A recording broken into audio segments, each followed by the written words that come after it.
क्या आप जानते हैं एक ऐसे ब्रह्मचारी के बारे में जिनकी शादी भी हुई थी? ये कोई और नहीं बल्कि स्वयं हनुमान जी हैं। सुनकर चौंक गए ना?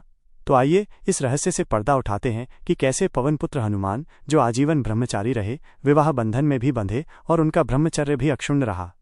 हनुमान जी भगवान राम के परम भक्त और अपनी अद्भुत शक्ति के लिए जाने जाते हैं।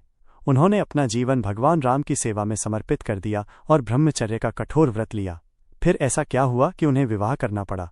दरअसल ये कथा जुड़ी है उनकी शिक्षा और ब्रह्मांड के कल्याण से।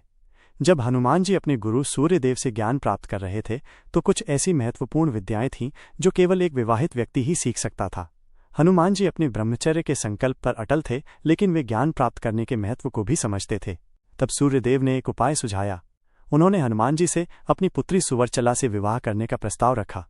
सूर्यदेव ने यह भी स्पष्ट किया कि ये विवाह केवल विद्या प्राप्ति के लिए होगा और इससे हनुमान जी के ब्रह्मचर्य पर कोई प्रभाव नहीं पड़ेगा। हनुमान जी ने अपने गुरु की आज्ञा का पालन किया और सुवर्चला से विवाह कर लिया। विवाह के बाद उन्होंने उन सभी दुर्लभ विद्याओं को प्राप्त किया जो उनके लिए आवश्यक थीं। इस विवाह के बावजूद हनुमान जी ने कभी भी सांसारिक जीवन में रुचि नहीं दिखाई और वे आजीवन ब्रह्मचारी ही रहे। उनका सुवर्चला के साथ पति पत्नी का संबंध मात्र नाम का ही था। इसलिए ये सत्य है कि हनुमान जी विवाहित थे, लेकिन वे विवाह करके भी ब्रह्मचारी ही रहे। ये उनके त्याग, समर्पण और गुरु भक्ति का एक अद्भुत उदाहरण है।